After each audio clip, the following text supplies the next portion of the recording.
Hello, my friends. A couple minutes late here. Just took a minute to get things set up. Been building the studio for the last week, so everything's a little chaotic. I'm a little tired. People jumping on here. What's going on? What's going on? Hey, Renal, what's good? I got folks joining. John just hit me, said he was bouncing a mix. So he'll be on in a second here. How's everybody doing?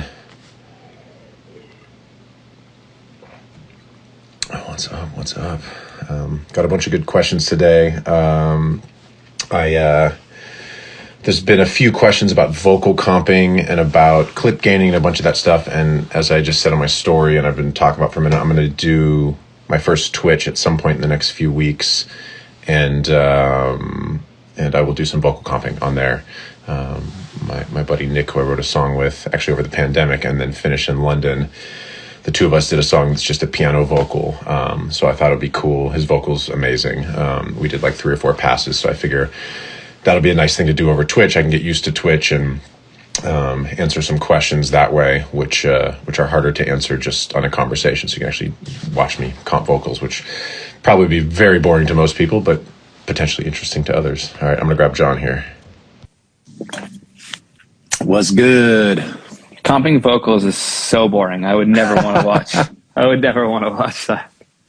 Yeah, I definitely wouldn't want to. I wouldn't want to watch anyone comp vocals, except if it's something that I'm actively working on. But I also understand it'll be a nice thing for people to see. To see someone's flow, because it's also something it's hard to describe without seeing it. I mean, I've been lucky enough to where I've gotten to work together with lots of amazing vocal producers and people who are comping vocals, and it's cool to see other people's flow. So even if people have their method, it might be cool to watch somebody else. And I'm sure I'm gonna, it's funny, I was thinking about it last night, and I was like, I just realized there's probably a million tools I'm not using, and I could be doing it so much faster. So I'm already like mildly insecure about my thing. Although I think I'm very good at it, or experienced anyway, and I have a flow that works for me. I spent all day yesterday comping a vocal, which turned out great.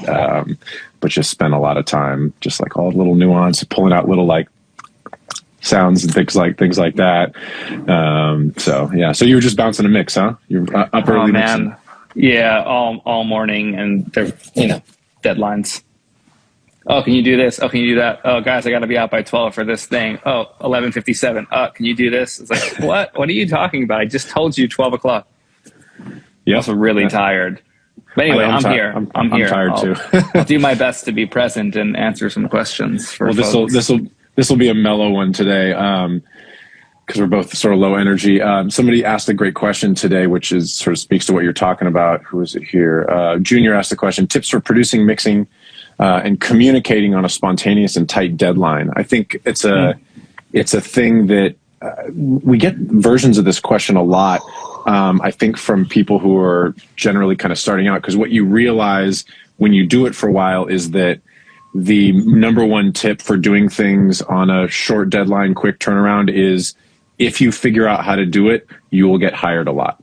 Mm-hmm. Like it's kind of just like you just figure it out however you can do it, and you learn the skills of how to communicate, because the last minute, we need this tomorrow, we need this in 3 hours, we need that. The people who can execute that are the people that make all the money, that get hired forever, that the problem solvers.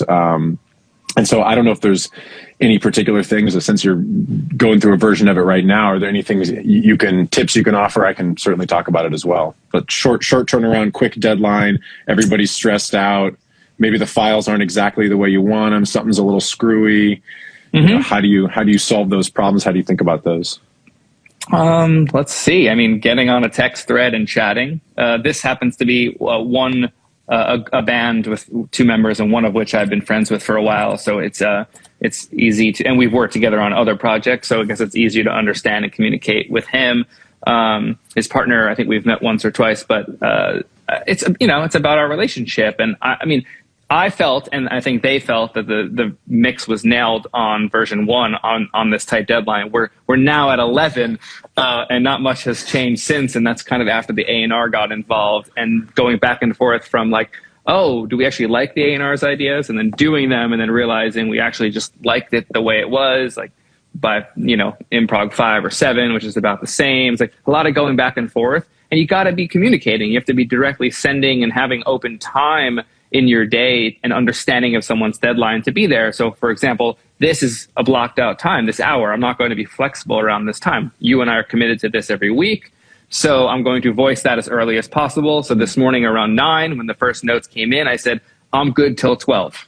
I'm good. I'm back and forth. I was also doing another mix for another artist, jumping back and forth to them because they're a priority for deadline, but I'm not going to sit around and wait for them. I have other songs to do. So that back and forth is just communication. And I wasn't always good at it in the beginning. I would just sit around and I would just say, hey, this is what it is. Like, I got to do this because they need me. It's like, no, I'm going to do other things. And when they come back to me, and I'm going to do it the way I want to do it, and just be communicative and we'll get it done. It's like, what are they going to, what is the artist going to do?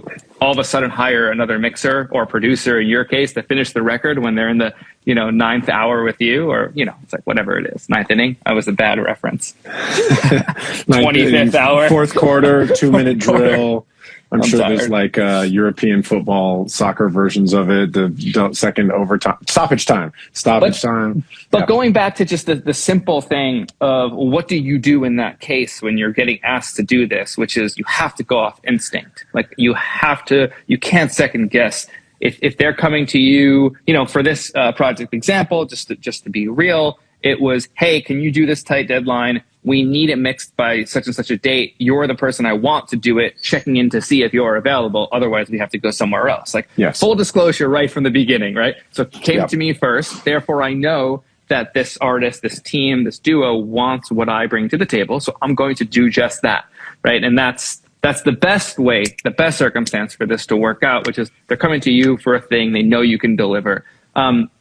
11th version, I'm a little bit unsure why. I don't know if it's that much better than even in mix 1 when everyone was stoked and all the capital letters kept coming in on the text thread where, wow, how did you do that? It's like, okay, well, why are we at 11 now? I don't know the answer to that. Do I think it's worse? No. So I'm sure we're here for a reason, but I just went off instinct, and that's what you're talking about. The way people get hired long-term is to be able to do these things fast, reliably, professionally, master deliverables happening right at the same time. We really like that thing from mix 7. I can go back to that really fast to make sure that even though we're at 11, they like 7. Like, how do you get back in time? Labeling, all that file management stuff we talk about, backups, all that thing comes to play in these moments of fast deadlines. So that's all. Yeah, that's a really good answer. I mean, it's the last minute things are where all of your preparation really show up. Yeah. Your ability to be organized, your ability to be communicative, which is just super, super, super underrated. I mean, every project I work on, there's a way that I could be a better communicator. There's definitely a way other people could be better communicators. Of course, every time somebody doesn't communicate well, I go, they shouldn't. And then I realize I'm imperfect at it too. I'm working on a project that I worked on in London. And the label's like, when can we hear stuff? We would love to get a release date sorted before the holiday. And I'm trying my best. And I feel like I don't always have something to say every day. So I don't text them every day, but I sort of should in some levels. Just like, hey, crack it on. It's sounding great. Like just being able to communicate, even when you don't have a specific concrete thing, communication makes people feel great. Yes. I'm involving a few other producers in this process of this particular project. I am mixing it, but there's other people. And so how I manage the label and artists from this side and the people I'm essentially contracting / working with on this side, that's a big part of the process. That when the songs are done, the number one important thing is the quality good? But if the quality is good, the second most important thing is, did everybody feel involved? Did they have a stake in it? Did they feel good through the process? Did they feel listened to? Those things are hugely, hugely important. And I think it's a really underrated part of everything, but especially when things get stressful, because when someone's coming to you with a last minute thing, again, we talked about this maybe last week, all the process that's gone up into that, everybody is super invested and everybody's stressed out. So the best thing you can be is the super communicative, super calm. It's going to be tough, but we'll get it done. The confidence of experiences is a part of it too. This is a great in the chat here. When are y'all like, nah, fuck these notes? The answer is pretty much never. You got to finish the project that you committed to and be a pro. And then, for the future that if they go, hey, do you want to, I actually had this recently where I got approached to do another thing for another project without getting into any details. And I'd worked with this team before, and it was honestly a pain toward the end, and the money wasn't good enough, and it just wasn't a great process. And so this time I basically said, no, if you can't pay my full fee and it's really worth the time, it just doesn't feel quite worth it. And the scheduling, if it's not going to work exactly how I want, you do that for the next project. I'm sure there are some cases where it's so extreme and so insane, but I don't think I've actually ever had that.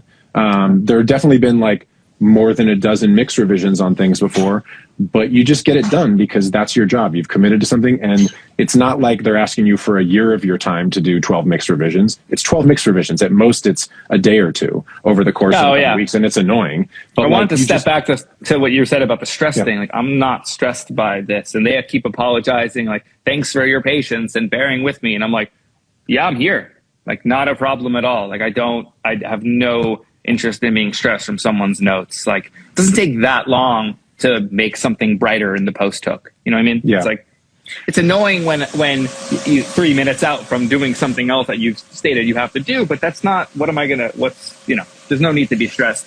I'm not stressed. I was supposed to come on this Instagram. I'm tired. I've been working since 8 o'clock this morning, but And they're still redoing things in your kitchen in the background or something. It's my bathroom. Yeah. I'm still getting, it's tile cutting. It's a slow moving thing. I want to address two more things here. There's a comment. What do you say to an artist when you strongly disagree with their notes? And another one, you can't be led entirely by every client's whim. I think mostly I disagree with both of those things. I think the first one's not really a statement, but I think that when you commit to a project, and again, there's levels to this shit, and there's layers to what your role is in the process. If I'm an artist and I'm doing a collaboration with another artist and we're putting a song out that's going to have our names on it as the artist, and there's something I strongly disagree with, I probably just say, hey, this is not going to work. Let's not do it. There's rarely, I'm trying to think if there's any situation where I've gotten deep into a production and then just bowed out of a project. I don't think that's ever happened to me, actually. I could understand that if you're making something that you're going to make some like large multi-month commitment and it's really not going well, maybe there's something to that. But then again, you should be working, you should know before you get into something like that. If you're mixing a song or you're working with an artist and they have, as a producer or a mixer or a mastering engineer or whatever, and they want to do something that you totally disagree with, but what's the disagreement? It's their record. It's not your record. If they want to make it sound insane, maybe there's a situation like in the movie industry where director puts a fake name or takes their name off it or something, if you really, really, really disagree with it. But I've never had that happen. It's like, your job is to help them achieve their vision. It's not to, do whatever you want. Go be a recording artist instead. So I certainly there are limits to this stuff, but I think the limits, in my experience for myself and for everybody I've talked to, you got to go a lot further. You got to go as far as you can for the clients that are hiring you to achieve their vision. Yeah, I agree completely. I'm going to try every idea. The best idea sticks, right? So if you try everything, you tend to realize that people realize that their idea wasn't great. And when it comes to a note, we've talked about this on previous episodes, it's very rare that I take the note literally, right? Like if someone says like for example, this right here, note today was the post hook vocal still not feeling present enough. Can we brighten it? And when I brightened it, they were like, nah, it's too bright. And I barely did anything. It's like, oh, maybe that like roaring synth is in the way. That's all buzzy. Let's turn down that buzzy synth or control the upper mid range and that buzzy synth. Oh, now the vocal is more present in the post. It's like, if someone's saying or asking for a note in a section, to me, it means there's something wrong in that section. So let's address the section as a whole and what's wrong with it. Or, oh, something is too blank overall. Okay, well, something's not feeling right. So let's figure out how to make it feel right. And that's better than a note, is understanding that something just isn't right. And our job is to decipher what's going to make that feel right on the next pass or the next couple of passes. And I think that's more the point of what kind of Spider is saying is, yeah, you don't just do everything everyone has to do. Totally. And I think that I do to a degree. It's easier when you're on a stream with someone or you're in the room with someone. You just literally try the idea, like, oh, that's too much. And they see you're only doing like such incremental movement. You're like, oh, that's probably not the right thing. But what's in the way of this section feeling the way you want? So if someone says something like that, I don't understand the note exactly, I'll ask them either to specify more or, hey, do you think it could be this? And that's another way in. Right. That's another thing back to, again, this sort of came from the conversation about what do I do for last minute things. It's where communication is so important. It depends on the people you're dealing with, whether it's a label person who's very fluent in producing music or an artist who also produces it. If they know the language, it's also nice to say, hey, you wanted the vocal louder, but what I did instead is I carved out some space for it and I turned up the doubles in chorus 2. And then they go, ooh, I like that. They can listen to it. They can hear it. They can decide if that's the thing. Or, I think sometimes that stuff can be really good too. And again, the difference between being a mixer, being a producer, where you are in the collaborative process changes some of this stuff. Yes. But I definitely find that the number one advice is for last minute things is figure out how to get it done, because then you'll get hired forever. And 2, communication. And like you said, working on instinct is really, really important, but it also takes time to develop instincts. And part of the way you develop instincts is get some last minute shit and just fucking figure out how to do it. And those skills are really important. I mean, I've told this story before, but one of the first things I worked on in the One Direction camp, I did the song Best Song Ever, which is the first single, was the first thing I did from them from this album. And then I got basically a call with a 24-hour turnaround to do another full production. And I just said yes, because it was a great opportunity and they were a huge band and I was just starting out as a producer and I'd already done a great thing for this A&R for Tyler, my good buddy. And he just said, I got this much time. Can you do it? And I said, yes. And I just figured it out and it was wild. And I just stayed at the studio till 8 a.m. and you just figured it out because I know I can do it, or at least I think I can do it. And once you figure out how to have that skill set of working under pressure and force yourself into those situations, it's surprising how good a work you can do. And then people will hire you forever. So figuring it out is the number one piece of advice. It's honestly, it's my favorite part of it. I like to figure out my days to be flexible for those things, right? Kind of lining up the calendar with understanding people's deadlines and prioritizing the fast deadline. That energy gets me going, right? And also, we know it's coming out. Like if it's a fast deadline, it's being released. The stakes are high. Everyone's there. Like you said, everyone else is stressed. So you could be the calm one in the room and be like, nah, this is tight. Like it's feeling really good. And then you'll see them respond back in the text thread. Yeah, actually it really is feeling good. It's like, it's really close. You can kind of direct the conversation towards, nah, we're getting somewhere, or we're there already. Or if something's going on too long, you're like, maybe we were there a bit ago. And this is a skill of communication that one has to learn. And just a quick like anecdotal story that, I really liked your One Direction story. I had a very similar one when I had my car accident. I guess it was three years ago now, when I was laying on the couch, like on pain meds, so fucked up. And, I got called by an A&R friend, Josh Berkman, I've been working with for a while, like needed a Nicki Minaj song mix, like the night that she was already live on Apple Music for that Queen drop. She's on the radio show promoting the drop of her album in 3 hours. And I'm mixing a song on pain medication and having the time of my life. Like I was watching Downton Abbey, got the call, and instead of watching Downton Abbey, I was just like, I'm going to go mix this Nicki Minaj record. Nicki liked the first pass so much, they sent me 2 more to do to see if I can cram 2 more before the 3-hour drop from then. And I was like, fuck yeah, let's go. And that's one of the most exciting nights of mixing in my life. Wound up getting 2 on the album and then 1 on the deluxe. So all 3 got used, only 2 made the deadline, but 3 hours, 2 songs, Nicki Minaj, that's high stakes, high energy, and I'll never forget that for the rest of my life. And by the way, the facts of that story is also that you only got 2 out of 3, but that's what happens. You got to understand that deadlines, things are imperfect, and you got to go with that energy. You got to go, and that's part of the communication too. You say, we've got 3 hours. to spend the most time on the vocal. We're not going to quite have as much time as I want, but I'm going to do the best job I can possibly do in these 3 hours and send it back to you. I mean, again, depending on the relationship that you have, and presumably people who are calling you last minute already know what you do and already have some understanding and some trust, and you have a relationship, so you have an understanding of how to communicate with them. But being able to say, all right, here's how I see it. I'm ready to do it. This is going to be great. Here's where it's going to be tough. We might compromise a little bit here, but we're going to get it quickly. Then you can get me notes. I'll get to, whatever it is. Like the more you can say, here's how it's going to go. You've hired me. I'm now in charge of this finishing, and here's how we're going to do it.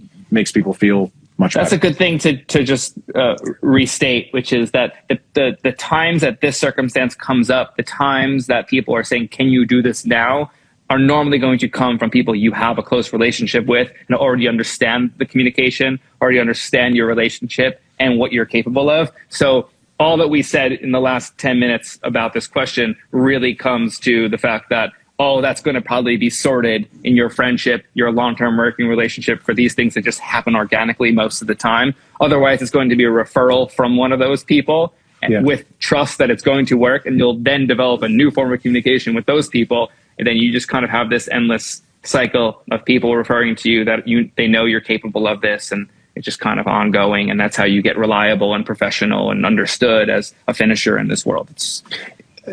I don't know if I want to launch into this long philosophical thing that I'm thinking in my head right now, but maybe a short version of it, which is the thing that marks professionals / adults, whether it's in our profession or maybe anything, or maybe just in life, is the ability to take responsibility for things. So when somebody calls you and says, I need you to help me with X, and you go, I got this, here's how we're going to do it. Tell me what you need. Here's what I'm thinking. You just take on the responsibility as the person who knows what they're doing. That is really what the role is. I mean, all of the making the transient sound good on the snare drum, those things are really important, obviously, but everybody can figure those out much more quickly. The thing that is the biggest challenge in the long term is figuring out how to be the adult, the responsible person that people will call because they trust you. I mean, that's really the skill. Taking responsibility for the project, taking emotional responsibility for a whole string of people that have been stressed out getting to this point, and then it's a deadline, and you just go, "Hey, I got this." Like, by the way, even if you don't exactly, like, that's your role is to sometimes you're faking it till you make it. That's what I did with the Tyler being One Direction. He's like, "You got 24 hours." I was like, "Cool, yeah, I got it." I didn't know. I figured it out. One of the conversations dinners we had up here when we were doing them as a group, I think it was Eric Madrid that stated that, which was like, we're being hired for our confidence. And I had to push back a little bit and be like, well, I don't feel that confident. But then we kind of like all distilled it around the room, which is what the conversation is all about. You're kind of hired to pretend as if you have confidence in this record, because you won't always have it, but you have to have it all the time, because that's what people are paying for you, for confidence in saying two things. One, this is tight and this is done. Like, someone has to say it's done. It's a consensus, right? Like, I'm very actually on this tip of what it means to have consensus amongst a group to figure out really hard problems, right? Like, there's a reason there's 4 umpires or referees on a field or a court of some sort. And it's the reason why you don't call your own lines in tennis. And, you have to have some sort of consensus going on amongst these important decisions. And at the end of the day, the team is collaborating with notes, with the A&Rs, the managers, and making sure that it's coming together. But one person really is like, this is done.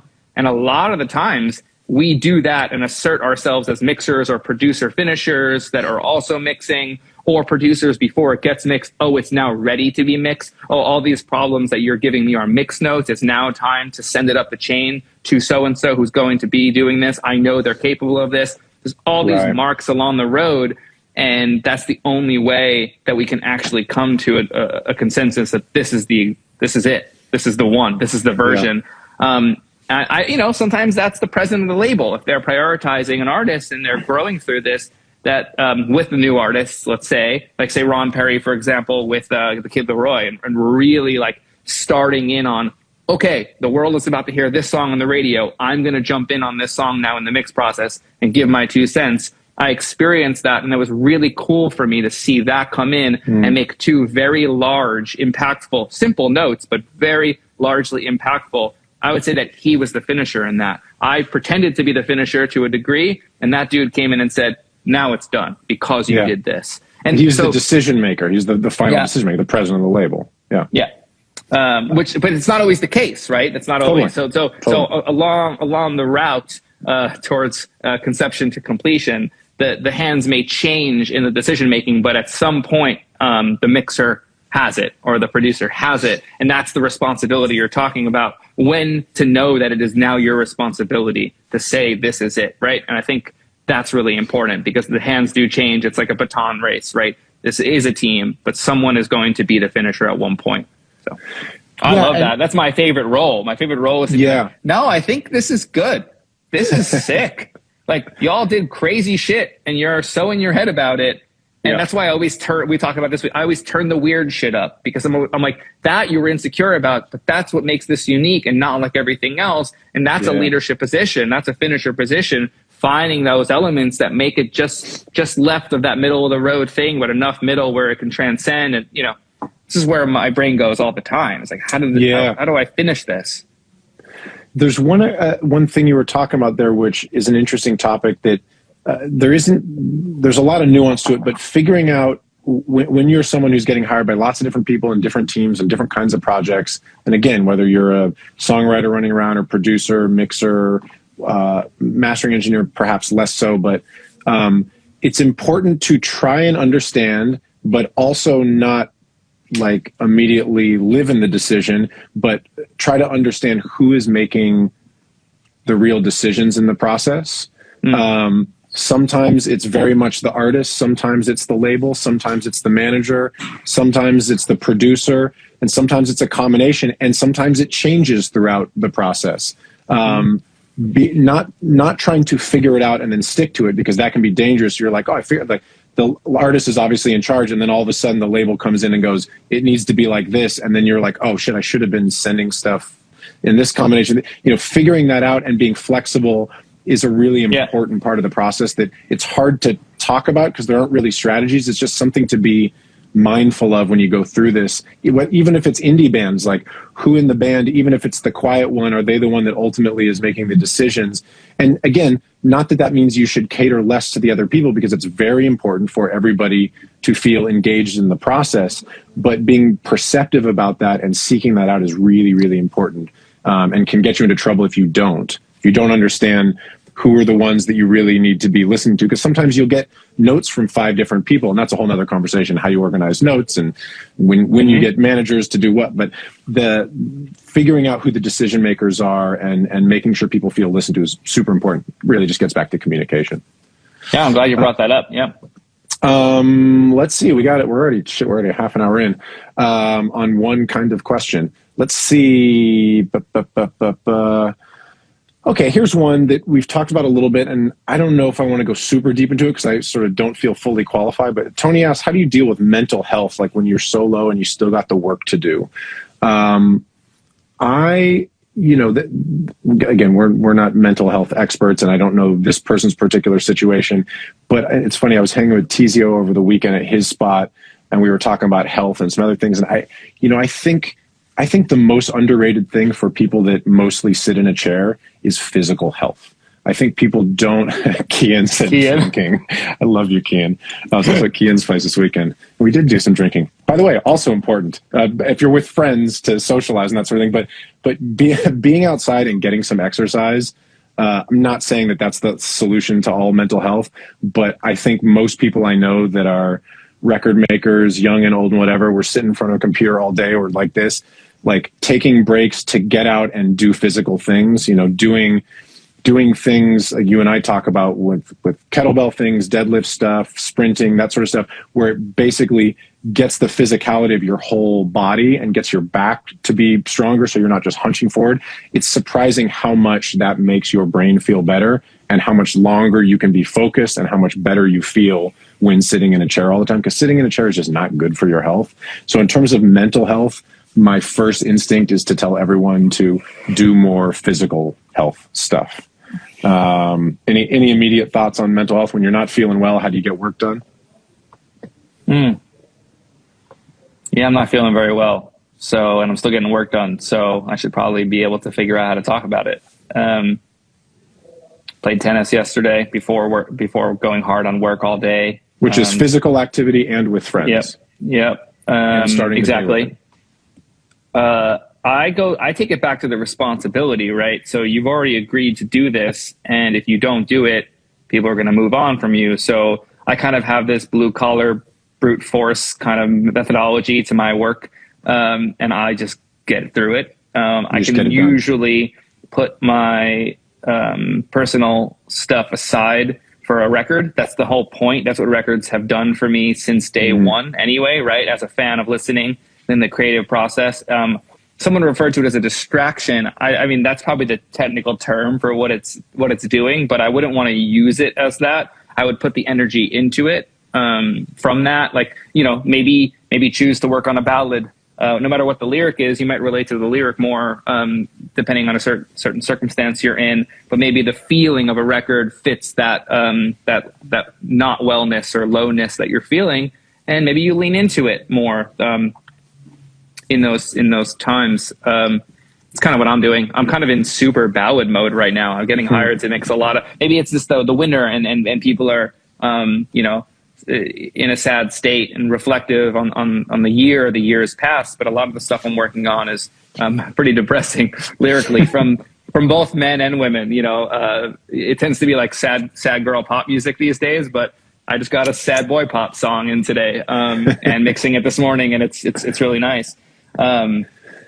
Yeah, look, I think for general mental health stuff, there's lots of better resources than us, but in terms of how to translate that into music, I think it's what you said, which is, and this applies to a lot of things, is just sit down and do some things. Just sit down and get some things done, putting in the time. I mean, this is a lot of the ways people think about greatness or genius or whatever, that, inspiration strikes and then you write the amazing song or whatever. But the reality is the inspiration is going to come when you put yourself in the position to do things. And if you're not feeling well, but you can still either make it outside, make it to the gym, make it in front of the console and make that in front of the computer and start doing things, like that's more important than anything else. Just being consistent with showing up will get you much further than the perfect remedy, and somebody said diet as well. That's very important. I mean, taking care of your body outside of what you're doing musically, but then just showing up and making things happen. Even if it's not your best work, it's better than no work. And then when you start feeling a little bit better, you'll already be in your workflow and you'll start doing good work more quickly. I think a big part of it, 90% of it is just showing up. I think that's really true. So that's my best guess. I wish we could give more deep mental health stuff, but I just don't fully feel qualified and don't know this person personally. So, thank you. Bobby asked, what's your workflow on recording and engineering big, bright pop vocals? I thought this would be fun because I could just give like a quick thing on the more recording side, and then you could give a quick thing on the mixing side. Bright pop vocals specifically. I mean, obviously people love things like a C800, but anything that has good high end, I think you want to go after that. One of the things I've been thinking about recently is because I've been in a bunch of different studios, being in New York, being in London, being in the Bay, back in LA, and not always having all my stuff. Making sure that the vocal chain sounds good and not over committing to things if you don't know what the setup is, because you can do so much stuff in the computer with things like Spectre, which I posted on my Instagram yesterday. I just posted a high-end boost and got like 35 responses. People being like, I love this plugin so much. You guys turn me on. There are so many things you can do in the computer. You have so much dynamic range that not over-committing to things on the recording side. The other thing I've noticed a lot is just get a little further away from the mic.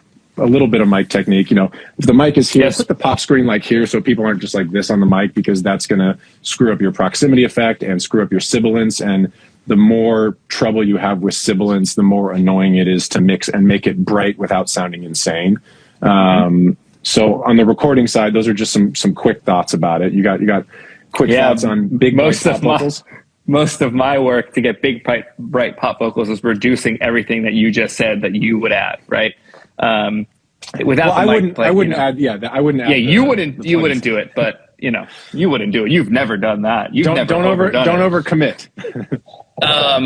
I reduce brightness before I add brightness. So I'm constantly reducing.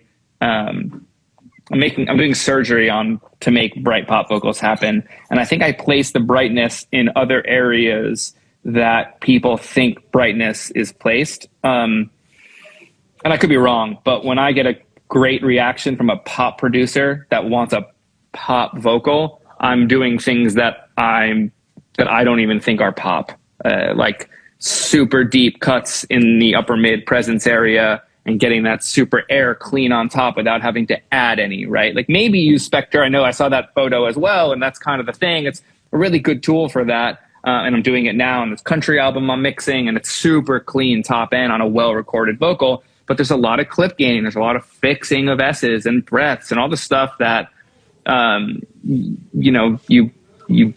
mic technique gives you, is what you're talking about. Just being a little too close. There's a lot of that. Maybe in the verse, you're so close and now there's all this low mid and you sound like this. So then when you get to the chorus and you're up high and you're further back because you think you're supposed to go back, then this sounds too thin. So it's like a whole thing, and you're splitting out to different tracks and you're doing different phrases on different tracks, and it just becomes really tedious and not creative. And then I guess my point is there's a tip and a trick at the end of my rant here, which is after you do all the tedious work, go for a walk, and then send all the tedious work to a vocal bus group of some sort that you then, after you fixed everything, you can have an overall approach again at the vocal. On you treat it as the vocal. Yeah. Yes. After you do all this work. But the big piece here is go for a fucking walk. 20 minutes, 10 minutes, an hour. I did exactly that yesterday. You know what I mean? Time comping the vocal, and this was for comping, not for mixing, but the same sort of thing where details, one section. Okay, is this? Let me nudge this. Let me pull out this little blah, blah, blah, blah. And then once I got that done, I'm like, cool, I'm going to take a 10-minute break. I'm going to go walk around. And then I came back and I just listened through it. And I'm like, pick that thing. And then the vocals sound. It's the only way. I've been recently really enjoying mixing vocals from scratch, like taking everyone's shit off, keeping a reference there, even maybe just bouncing a stem of the vocal bus that has been sent to me as is. I'll commit it and I'll have it there so I can A/B to make sure I've improved it. But I'm just going to go from scratch. And I tend to go into it with like a deep sigh and go, all right, let's go. Like it's almost like another workout. It's more of a mental workout and a keystroke workout to like do all this clip gaining. But the reward, it's been paying off with me with a couple of producers that are really feeling it. And everyone keeps asking about this healing song. That's what I did on that song. It was very specific, and I've gotten a lot of love for that vocal. And that actually gave me the confidence. Which song? It's a Fletcher song. Okay. And that was the first time I kind of went really in what I'm talking about now, and really sculpted a vocal the way I want to hear a pop vocal, but dense and limiting and whatever clipping or whatever I'm using to reduce dynamic range to make it pop and dense and forward. When you're on AirPods, for example, AirPod Pros, AirPod Pro Maxes, in pop music, what you'll notice is a constant density in top end, right? We've probably talked about this on previous episodes. Yeah. Most of the time it's really exhausting, and you hear like you hear a lot of sibilants and S's and consonants that aren't treated properly into that. So maybe overly de-essed or hitting the compressor too hard. So that's when the threshold is triggered. So why would you want the threshold to be triggered at that? I don't understand. You want the threshold to be triggered at like the base level of what the musicality and notes are. That's how you get an expressive full tone. You don't want the transients to only compress the vocal. So if you balance out your transients or consonants, all that stuff, the sibilants, you'll get a more balanced vocal, and then you'll be able to control that top end density without it being so jumpy and spiky, which is weird to my ear. So I started this and I used that song because her vocal was really airy on that, especially in the pre-chorus and the verses and stuff. So I was really going deep into this, and it really worked out for me. And I don't really know how else to talk about it except for there's tender love and care in that. No, that sounds great. Yeah, I was going to say, a couple people were asking about C800, which we've talked about before. I also had a great conversation with Kian about it. There's a clip about it on the YouTube clips page. I think the C800 is generally a great mic. I mean, I think that the reason so many people use it is that it's immediately brighter than other mics, and it just sounds... and people just like the way it sounds. But you'll notice from in my conversations with Baines, they use the C800 for all the thug stuff. I'm talking with Tizio as well, where he's sometimes C800, but he prefers a 251 because the C800, the thing with the C800 is it has all this extra brightness and top end in it that sounds immediately great for a lot of things, or it sounds exciting. But when you go in and you're mixing after the fact, it takes more work to tame some of that stuff. Whereas if you had something like a 251, you tend to have a little more versatility and control, and you're not quite as locked in the repair part. But of course, there's lots of people that use C800s, and they're hugely successful artists. I've used C800s, and they can be great for some singers. I prefer something like a 251, which is a little more even sounding, but you can get the same stuff out of it. You can EQ the same brightness if you want that a C800 has. But I think C800 just kind of became the bright hip hop vocal mic, and that's why. But it's, it's not a bad mic. It's just, I know you prefer things that are a little less aggressively pre-EQ'd. Well, I just think there's a better way to do what that mic does, and you'll have more control over it later instead of nailing the compressor with unwanted top end and sibilance to get a balanced vocal. It's just counterintuitive. It's not the only way, and people talk about it like it's the only way, and I don't think it's even a good way to do it. I think you can record on a ribbon mic with a tube tech or pull tech style EQ jacked up, and that's going to give you a better, more smooth version of that really nice top end. I think this is the better way to do it is all. Yeah, that's fair enough. I mean, if you did a side-by-side with a C800, and then like the VLC, it's same preamp, the VLC Fern EQ, the thing that I use, right? Let's just say take a tube mic and a tube pre, and you put a 251 or a U47 next to it, that EQ out on the VLC on the C800 and the EQ in with top end, you're going to like the top end on the 251 with a little bit of that nice passive EQ boost sound from another tube. I totally agree. I think and people don't do side by sides. They just hear what people say and do it. Like why people use like Amphion speakers. It's just like someone said that they were tight and they just use them. You're like, but they're not that tight. If you do a side-by-side, and it's until you do the side-by-side where you can then recognize the difference in a good room with a good converter, all the things that we always talk about. Totally. The mic is kind of like, you said it last week, that the mic outside of your computer was one of the most important. Like you fly with a microphone. And as a recording engineer, producer, recording artist, I kind of agree with you. I think the microphone choice is your instrument, or the way that you display your instrument, right? Like it could be a guitar player wants their tone and whatever. But I think the microphone is so important, and the C800 does more harm than good. It just gets you to that depends on the voice finish.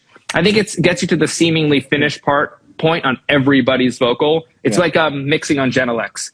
It just sounds done. It's never even close to done when you work on Gen LX. And it's important for people to also remember we're talking about preferences between a $10,000 mic and a $15,000 mic.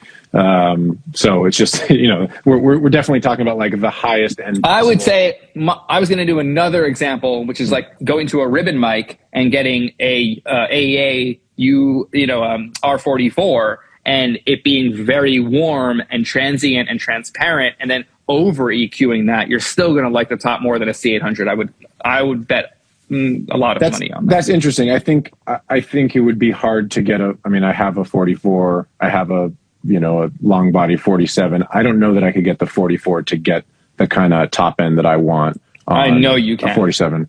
I know you can. You just have to be braver than what you think you would have to do with an EQ. But without things like noise, there's going to be a noise. Get a cloud lifter, whatever you need. Get a proper transparent preamp that has enough gain to control. I don't agree.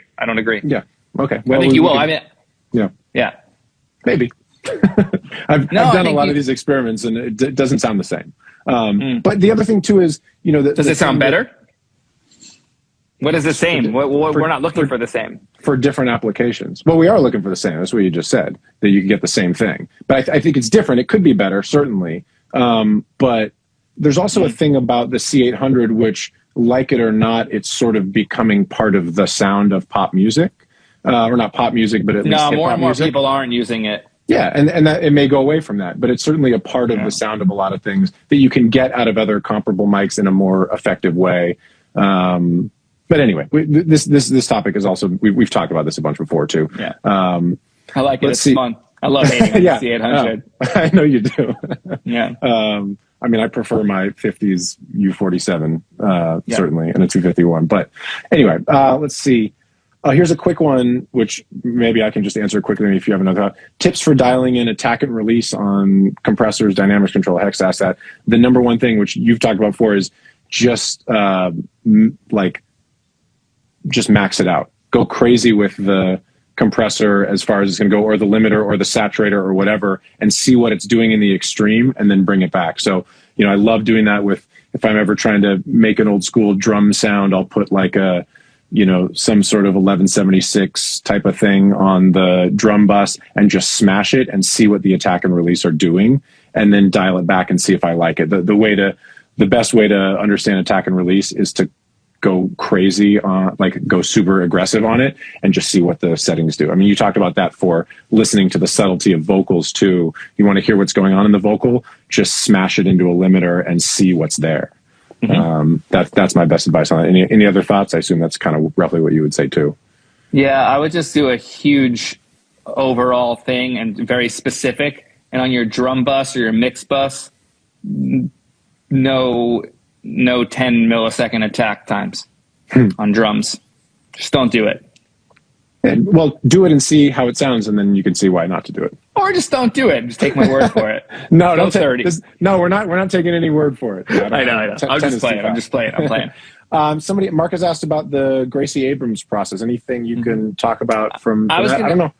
Yeah, I was going to say that's a good example of, I mixed 4 songs on it. I was going to use that as an example of the people talking about the healing vocal. I was going to say, check out the song called Older vocal on Gracie Abrams' record. I really love the sound of that. And same thing, just from scratch, just took every plugin off.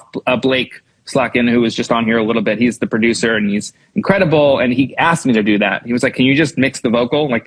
Do whatever you want to do to it. And I just worked really hard. It took me more time to mix the vocal than it did to mix the instrumental. And that's what a vocal mix usually takes these days, to mix from scratch. And I had a lot of fun doing it. There was zero stress. She is an amazing vocalist. So to work with the combination of her heart, her lyric, and her performance is one of my favorite I've ever touched. So and I hope to continue to do more with her and them, because I love that project and that sound a lot. All the things I said about healing, I did the same things. Just a lot of clip gaining, a lot of reduction into limiting, a lot of reducing all the artifacts and things, and making sure all the consonants and things are balanced so that energy is there, so it's pop and forward, but in line with the sustained notes too. The worst thing I hear is when a singer, on the Adele record, for example, when she's belting, you hear the compressor clamp down on the overtly emotional move in the record. It makes no sense to me why you would clamp down. And that to me is the threshold is set based on some other information. I don't even know. I don't want to presume anything. It just sounds like when she's belting, it's smaller. It's how I feel about some pop mixes when you hit the chorus and it's the mix was dialed in on the limiter or mix bus or whatever they're using on the verse where the chorus comes in. It's like, wait, that's not the point. What do you do? I'll never understand that. And it's on Adele's vocal over this whole record. It's so annoying because she's arguably the best living singer, pop singer, pop singer that we have right now. After Whitney Houston, I'm just not sure who comes to mind except for her. And I'm sure we can debate that. There's probably other people that I'm not thinking of, at that level of stardom and that impact the sound of a record could have, does it need to have it? No, right? Sonically speaking, records like that don't need to be incredible for listenership to remain the same or go higher. And I understand my role in the industry and mixers' roles. The song Hello is a hit no matter how it sounds. It just is what it is. But when I listen to that vocal, I'm confused by a lot of things about it on certain parts, right? Whatever. I'm not going to hate on the mix on things. What I'm saying is I don't understand why dynamics and dynamic control are doing the opposite of what it used to do. Like Whitney, when she belted, there was no clamping down. It got louder and more forward and more present into the verb. And there was a whole moment in her records. And the Adele records don't share that. They don't sound bad. There's nothing wrong with them. It's that they're missing some sort of emotive quality that we know as an artist she has.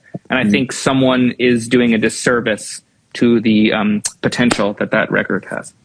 Yeah, I've heard a lot of things about the Adele record. I haven't listened to it a ton. I mean, I've listened to Easy on Me when it came out, and then I listened to the album, I think, once through on the tube when I was in London. So I haven't gotten into it, but it seems like a lot of people are saying vocal sounds small and strange. And I mean, yeah, you know, again, we get back to we're obviously here to talk about a lot of this kind of stuff, but in the end, if the song is an A+, it's still number one. Yeah, you know, and you can hear her vocal, and you feel the emotions. But it's number one despite that. And I would say that a great mix, helping push the character of the voice and the emotion of the lyric will always give a better opportunity for success for the artist, especially new artists. Like Adele's gonna have the success because whatever. Drake's gonna have the success based on whatever. But Drake's vocal always sounds magnificent because his team is always, it's such a thing and it's never not gonna be. Drake's vocal always sounds great. Sounds great. His character just sits where it's supposed to be all the time. I've had the privilege of working on a raw Drake vocal. It's there. The essence of Drake is always there.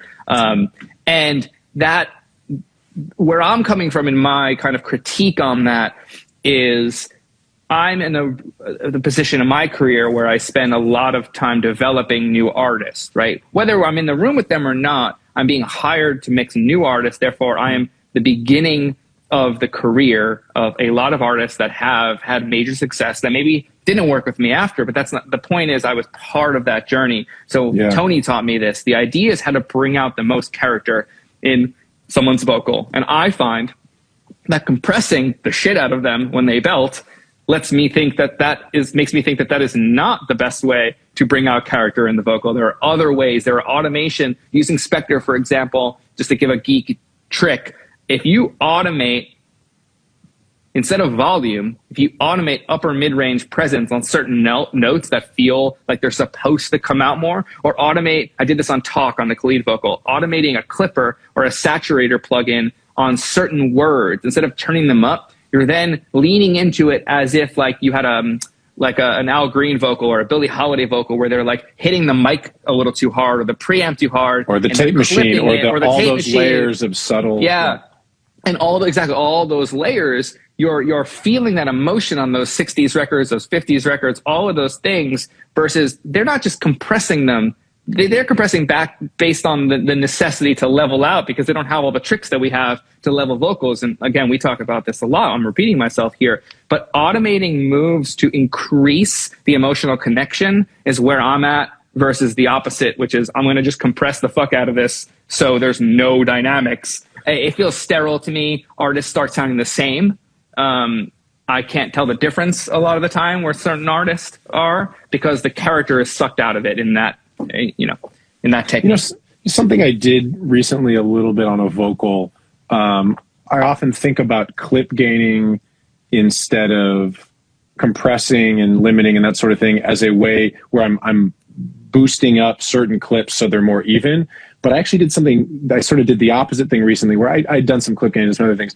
And I put a big, like a layer of saturators and compressors, a bunch of subtle things at once onto the vocal. And then I went back and started automating or clip gaining down certain things to get the feel of the vocal. So it was sort of the end of the process where I had everything really sticky, but it was a little too, everything is the same frequency range and the high end is all there and everything is just sort of, it was a little too much. Yes. And so I had that standard there, but then pulling down a few things, rhythmic things where the lyric was supposed to be ba ba ba ba instead of ba ba ba ba. So I just pulled down the volumes a little bit and made it a little more dynamic. So there's all kinds of ways to play with this stuff that you got to go too far to be able to pull it back and even hear what's there. And that was the whole thing with the Talk mix we talked about, which is even the hi-hats and the synths that are doing that melody on the rough mix in the over compressed EDM version of Disclosure's rough mix, the ba ba ba ba ba ba ba ba ba. It was like ba ba ba ba ba. It had this like sameness to it versus ba ba ba ba ba ba ba ba, where it swings. It's the same tempo, but now it feels sexier because I clip gained all the fucking hi-hats and all the fucking synths there just enough. It could be 0.5 dB, but to get that bounce, right? That's how things bounce. That's how hips move. We're making records to get people's hips to move. I'm not just trying to like put my fucking fist in the air and do EDM records. It's not where I lay. I'm sure that world is still existing and people are great at that, but that's not where I'm working, and that's not where a lot of people that I know work, and that's not what they want. They want hips to move. They want groove. They want things to feel right. And I think Adele could feel better. I'll end it on that. That's fair enough. Well, we're at about an hour. I will just say seemingly a lot more people jumped on the stream today, which is great. Check out the full episodes will be on my IGTV, but they'll be up on YouTube as well. The Clips channel on YouTube, which you can search. The LiveWithMattRad.com has all the show notes that Bradley takes every week. They're all searchable. So we've done 74 hours of conversation like this, mostly with John, with some other friends as well. You can search all that stuff. Check out the Discord. I know I've been saying this for a long time, but I am going to finally do a Twitch thing, which I said at the beginning. And thank you, Hendrik, and the other people on the Discord for giving me thoughts and pushing me and that sort of thing. But I'm going to do that probably in a week or two. I think we'll be on next week. I'm actually having some sinus surgery next week, which will put me out for a couple days. But I think when I'm convalescing from that, I will try to see if I can get on Twitch and comp a vocal. I also got permission from my buddy Renau. The song just came out to actually do a breakdown of that production and mix as well, which I won't do first, but I'll probably do second once I get Twitch sorted out. So appreciate you guys. John, love you. Good to see your face as always. And go get back to mixing. Thanks, I will. I'll go jump on the Discord after. Thank you guys. Enjoy. Bye guys.